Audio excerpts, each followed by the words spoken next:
Yo, what is up YouTube, man? I made a glitched 7-2 sharpshooting post score type build in NBA 2K22 next gen. I made some videos about it and a lot of people were interested, so this video is going to be showing you guys how exactly I made it. I know some people have been waiting about a week for this, so thank you for patiently waiting. Now this is the build. It is a glitch build though. You can't normally set up a 7'2" with 7'2" wingspan and get a 60 steal for the silver interceptor. So I'm gonna show you guys very quickly how to get it made, and then we'll start going over how I made this build and how you guys might want to change it. Maybe you play exactly like me, you want to make it the exact same way. But step one to make the build, you need to go into settings, you need to change it from Imperial to the metric system. You guys have seen my build videos before. This is the same way people do it to get 75 vertical on the glitch 7-2 so they can get the elite contact dunk. So after you change it to metric, go to create a build, go down position. It's going to be a center. You can choose whatever hand you want. Now what you have to do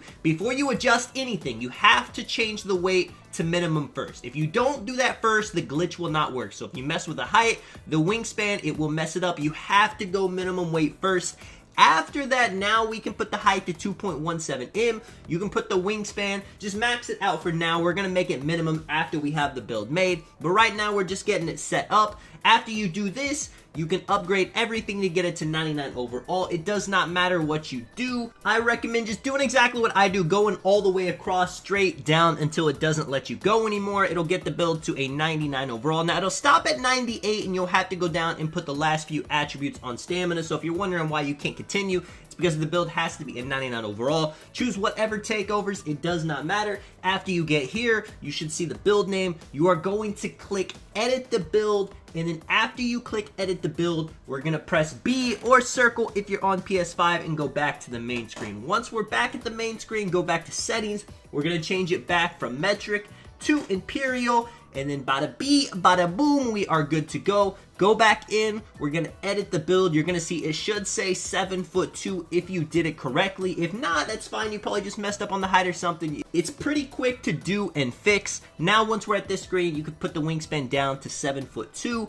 and you have a clean slate to start from. So I'm gonna go ahead in and I'm gonna show you guys exactly how I made my build. So this is mine right here, the facilitating 3-level 2-way. Now the first thing you're gonna notice is I went 249 on the weight. I wanted my rebounding stats to at least be 91 so I could get gold rebound chaser. Now if you're just trying to be a strict post scorer with this build, you're not too worried about speed, you could actually go higher and get 99 offensive and defensive rebound, and that's definitely not a bad build at all. I wanted to have some speed though for playing fives. I didn't want to be too slow going up the court, but if I made it strictly for ones, twos, I probably would have went super high on the weight.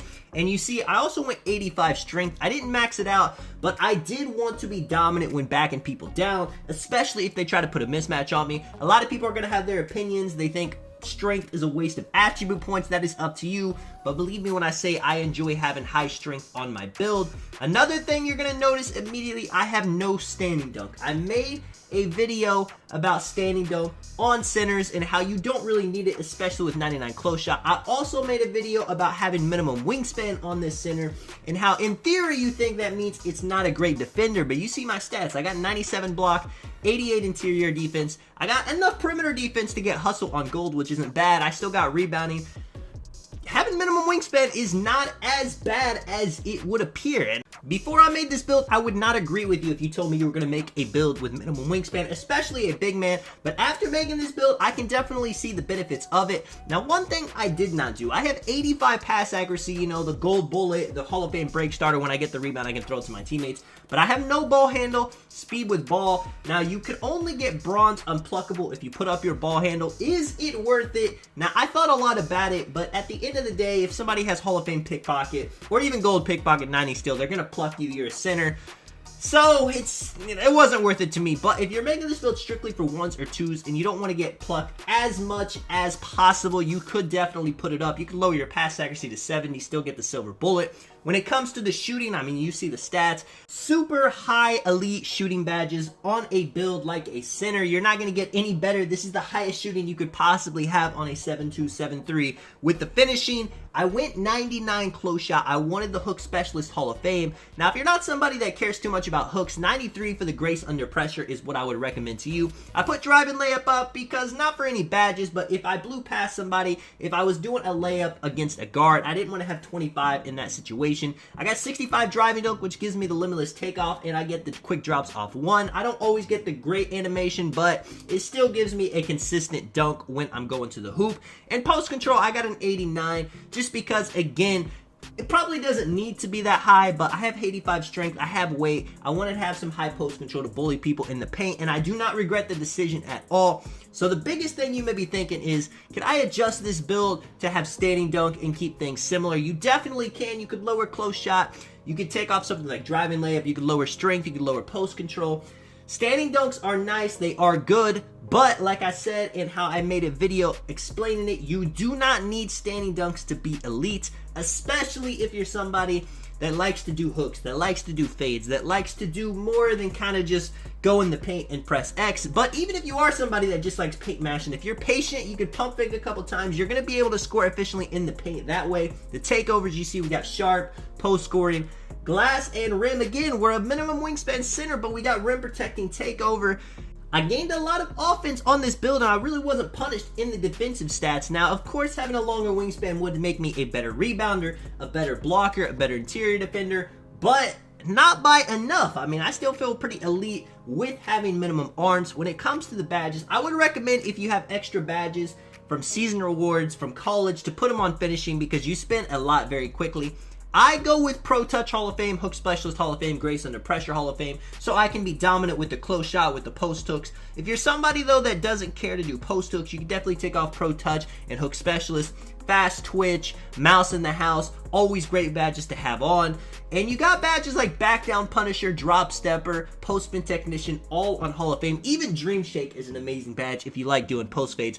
But there's no way you can afford to have all these badges on Hall of Fame. So budgeting is a good idea. You could put some to gold to silver, but also you got to know what you can do. You know, if you are somebody that doesn't do a lot of post spins, then no reason to have Post Spin Technician at all.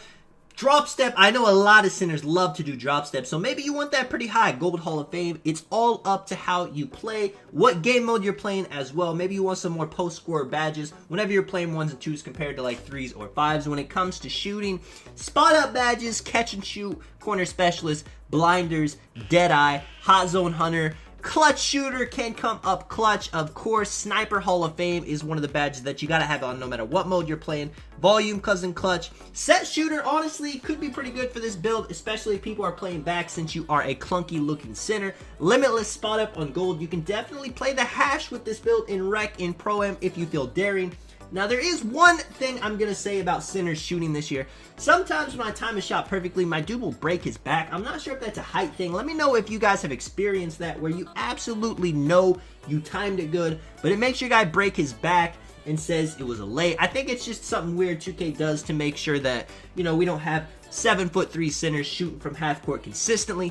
Playmaking badges are easy to choose. I put on Bullet on Gold, Break Starter on Hall of Fame. I got 5 left, and then I just put on Dimer and Post Playmaker to help my teammates out. Floor General, Needle Threader, they're decent. You know, you could put them on if you want, but I just like to help my teammates shoot the ball whenever they get a pass from me. And then when it comes to defense, Chase Down, you know what you're going to need as a center. Rim Protector on Hall of Fame. I love Pogo Stick on Gold. I love having an extra jump.